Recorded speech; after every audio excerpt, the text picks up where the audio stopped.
Hey guys, it's Marty from CrossFit Eastern Ridge again. Hopefully you just finished checking out our video of the live feed on Facebook of myself, Ryan, and Mitter doing 16.3. It's a good one. So just to introduce it really quick, 16.3, Dave Castro has continued on with giving us like the high technical movements again, not really heavy weights, but super CrossFit-y again. So 7-minute AMRAP, starting with 10 power snatches and 3 bar muscle ups for the RX divisions. It's a lightweight, 75 for the guys, 55 for the ladies, and the bar muscle ups, only 3 reps. For the scaled groups, we've got 10 power snatches at 45, 35 for ladies, and 5 jumping chest to bar pull-ups. So again, we're seeing movements we already saw in 16.1. And finally, the masters, power snatches, and 5 chest to bar pull-ups. So you guys are doing some more stuff again. So this one, high technique stuff.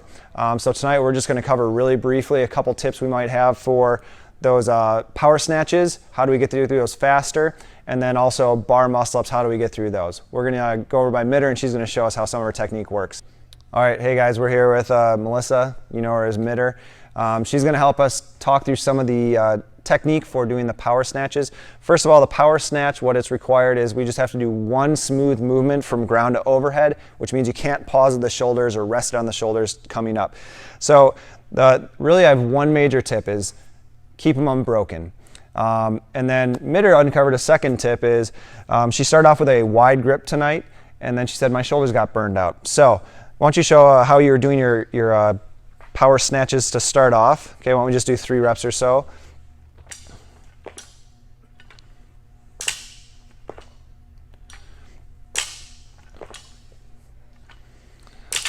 So Mitter's got awesome form on her snatches. She uses a lot of hip extension. She's keeping her arms nice and straight. However, these are power snatches and this is the open.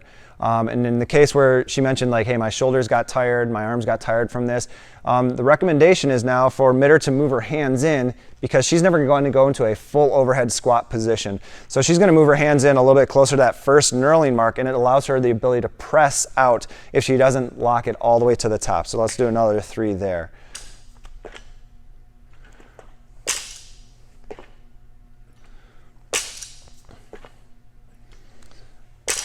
So as you can see on those reps, sure you have to get just maybe an inch or 2 higher, but you saw when it paused a little bit overhead, she could just continue through with the press. She doesn't have to get that bar quite as high off the initial first 2 pulls. So that's the recommendation is whatever you do, you're gonna see if you can get those unbroken, because as soon as you put it down, you're buying yourself probably 5 to 15 seconds of rest. So do those unbroken as much as you can, even if it takes you a couple extra seconds before you pick it up.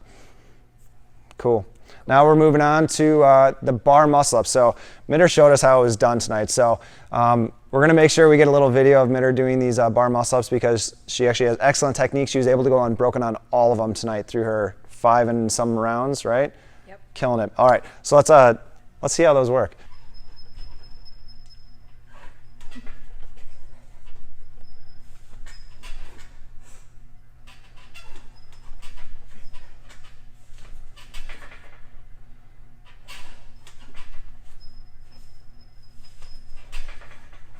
Nice.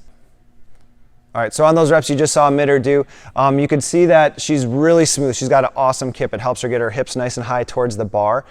She also knows that exactly how high she's going to get. Each time she had her left arm. Yep. Check that. Each time she went up, she had her left arm coming up over the top because she knew her right wasn't going to get all the way. That's going to be one of those ways that you get up is knowing exactly how high you can get. Sometimes you only get one first, but she was able to lock it out and finish out. And that is a good recommendation is if you know you only have one, still get that one chicken wing up, pull yourself the rest of the way. One little word of warning when you do that, you're probably going to have a callus issue on that first hand because there's a lot of torquing on the bar when you do that. So definitely work on getting that kip as high as possible. Other than that, that's the real struggle of this workout is how you're going to link those bar muscle ups together. How do you stay continuous? So that's recommendations for tonight.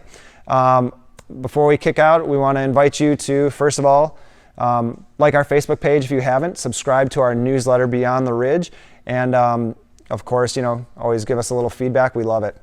Finally, we also want to thank FitAid, our sponsor. Thank you for sponsoring us and doing a Spirit of the Open, sponsored by FitAid. We'll see you next time.